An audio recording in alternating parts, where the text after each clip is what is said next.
ಆತ್ಮೀಯ ಸ್ನೇಹಿತರೆ, ತಮ್ಮದೇ ಆಗಿರ್ತಕ್ಕಂಥ ಯೂಟ್ಯೂಬ್ ಚಾನಲ್ KSP ಸ್ಟಡಿ ಪಾಯಿಂಟ್ಗೆ ಸ್ವಾಗತ. ಸೊ ಈ ಒಂದು ವಿಡಿಯೋದಲ್ಲಿ 9ನೇ ತರಗತಿ ಸಮಾಜ ವಿಜ್ಞಾನ ವಿಷಯಕ್ಕೆ ಸಂಬಂಧಪಟ್ಟಂತೆ ವ್ಯವಹಾರ ಅಧ್ಯಯನ ಒಂದು ವಿಭಾಗದಲ್ಲಿ ವ್ಯವಹಾರ ನಿರ್ವಹಣೆ ಅಂತಕ್ಕಂಥ ಅಧ್ಯಾಯದ LBಯ ಪ್ರಶ್ನೋತ್ತರಗಳನ್ನು ಈ ಒಂದು ವಿಡಿಯೋದಲ್ಲಿ ನೋಡ್ತಾ ಹೋಗೋಣ.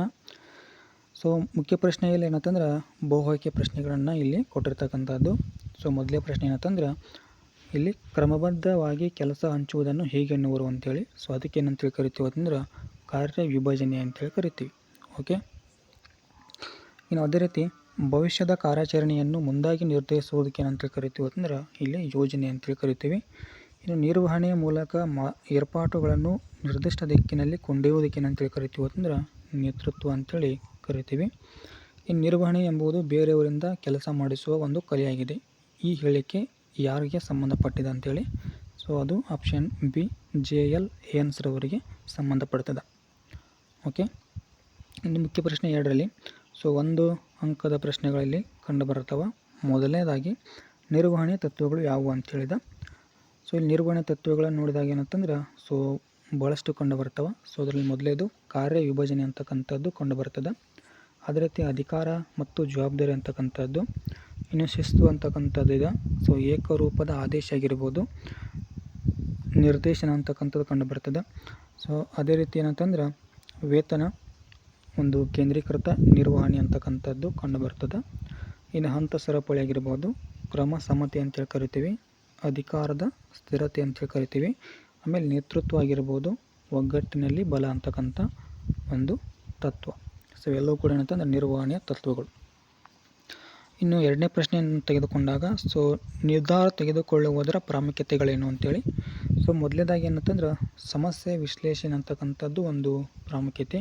ಯೋಜನೆ ಆಗಿರ್ಬೋದು, ಧೈರ್ಯ ಆಗಿರ್ಬೋದು, ಆಮೇಲೆ ಮುಂದಾಲೋಚನೆ ಆಗಿರ್ಬೋದು, ವಿವೇಕಯುತ ನಿರ್ಧಾರ ಆಗಿರ್ಬೋದು, ತಾಳ್ಮೆ ಅಂತಕ್ಕಂಥದ್ದು. ಎಲ್ಲವೂ ಕೂಡ ಏನಂತಂದ್ರೆ ಇಲ್ಲಿ ನಿರ್ಧಾರ ತೆಗೆದುಕೊಳ್ಳುವುದರ ಒಂದು ಪ್ರಾಮುಖ್ಯತೆ ಅಂತೇಳಿ ನೋಡ್ಬೋದು.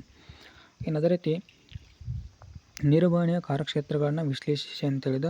ನಿರ್ವಹಣೆಯ ಕಾರ್ಯಕ್ಷೇತ್ರಗಳು ಯಾವುವು ಅಂತಂದ್ರೆ ಮೊದಲನೇದಾಗಿ ಯೋಜನೆ ಅಂತಕ್ಕಂಥದ್ದು ಕಂಡುಬರ್ತದೆ, ಸಂಘಟನೆ ಅಂತಕ್ಕಂಥದ್ದು, ಸಿಬ್ಬಂದಿ ಪೂರೈಕೆ ಆಗಿರ್ಬೋದು, ನೆಕ್ಸ್ಟ್ ನಿರ್ದೇಶನ ಆಗಿರ್ಬೋದು, ಸಂಯೋಜನೆ ಆಗಿರ್ಬೋದು, ಆಮೇಲೆ ನಿಯಂತ್ರಣ ಅಂತಕ್ಕಂಥದ್ದಾಗಿರ್ಬೋದು. ಎಲ್ಲವೂ ಕೂಡ ಏನಂತಂದ್ರೆ ನಿರ್ವಹಣೆಯ ಒಂದು ಕಾರ್ಯಕ್ಷೇತ್ರಗಳಂತೇಳಿ ಅಧ್ಯಯನ ಮಾಡ್ತೀವಿ. 4ನೇ ಪ್ರಶ್ನೆ ವೈಯಕ್ತಿಕ ನಿರ್ಧಾರವು ಗುಂಪು ನಿರ್ಧಾರಕ್ಕಿಂತ ಹೇಗೆ ಭಿನ್ನವಾಗಿದೆ ಅಂಥೇಳಿ. ಇಲ್ಲಿ ನೋಡಿದ್ರೆ ವೈಯಕ್ತಿಕ ನಿರ್ಧಾರವನ್ನು ಒಬ್ಬ ವ್ಯಕ್ತಿ ತೆಗೆದುಕೊಳ್ತಾನೆ. ಇದು ಸಾಮಾನ್ಯವಾಗಿ ಏಕ ವ್ಯಕ್ತಿ ಮಾಲೀಕತ್ವ ಸಂಸ್ಥೆಯಲ್ಲಿ ಕಂಡುಬರುತ್ತದೆ. ಇನ್ನು ಗುಂಪು ನಿರ್ಧಾರವನ್ನು ಹಲವು ವ್ಯಕ್ತಿಗಳು ಸೇರಿ ಏನು ಮಾಡ್ತಾರೆ ಅಂತಂದ್ರೆ ತೆಗೆದುಕೊಳ್ತಾರೆ. ಇದು ಸಾಮಾನ್ಯವಾಗಿ ಪಾಲುದಾರಿಕೆ ಸಂಸ್ಥೆಗಳಲ್ಲಿ ಕಂಡುಬರ್ತದೆ, ಪಾರ್ಟ್ನರ್ಶಿಪ್ ಒಂದು ಸಂಸ್ಥೆಗಳಲ್ಲಿ. ಓಕೆ, ಇದಿಷ್ಟು. ಇನ್ನು 5ನೇ ಪ್ರಶ್ನೆಯನ್ನು ತೆಗೆದುಕೊಂಡಾಗ ನಿರ್ಧಾರ ತೆಗೆದುಕೊಳ್ಳುವ ಸಮಯದಲ್ಲಿ ಸಂಘಟಕ ಗಮನಿಸಬೇಕಾದ ಅಂಶಗಳು ಯಾವುವು ಅಂತೇಳಿ. ಮೊದಲನೇದಾಗಿ ಏನು ಮಾಡಬೇಕು ಅಂತಂದ್ರೆ ಸಮಸ್ಯೆಯನ್ನು ವಿಶ್ಲೇಷಣೆ ಮಾಡಬೇಕಂಥದ್ದು. ಅದೇ ರೀತಿ ಕಾರ್ಯಗತ ಮಾಡಲು ಯೋಜನೆಯನ್ನು ರೂಪಿಸ್ತಕ್ಕಂಥದ್ದು, ಧೈರ್ಯ ಮತ್ತು ತಾಳ್ಮೆಯನ್ನು ಪಾಲಿಸುವುದು, ಆಮೇಲೆ ಮುಂದಾಲೋಚನೆಯನ್ನು ಮಾಡ್ತಕ್ಕಂಥದ್ದು, ವಿವೇಕಯುಕ್ತ ನಿರ್ಧಾರವನ್ನು ತೆಗೆದುಕೊಳ್ತಕ್ಕಂಥದ್ದು. ಎಲ್ಲವೂ ಕೂಡ ಏನಂತಂದ್ರೆ ಒಬ್ಬ ಸಂಘಟಕ ಇಲ್ಲಿ ನಿರ್ಧಾರ ತೆಗೆದುಕೊಳ್ಬೇಕಾದ್ರೆ ಗಮನಿಸಬೇಕಾಗಿರ್ತಕ್ಕಂಥ ಅಂಶಗಳಂತೇಳಿ ನೋಡ್ತೀವಿ.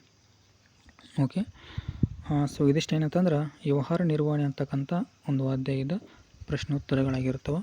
ವಿಡಿಯೋ ಇಷ್ಟ ಆದರೆ ಲೈಕ್ ಮಾಡಿ, ಶೇರ್ ಮಾಡಿ ಮತ್ತು ಸಬ್ಸ್ಕ್ರೈಬ್ ಮಾಡಿ. Thank you.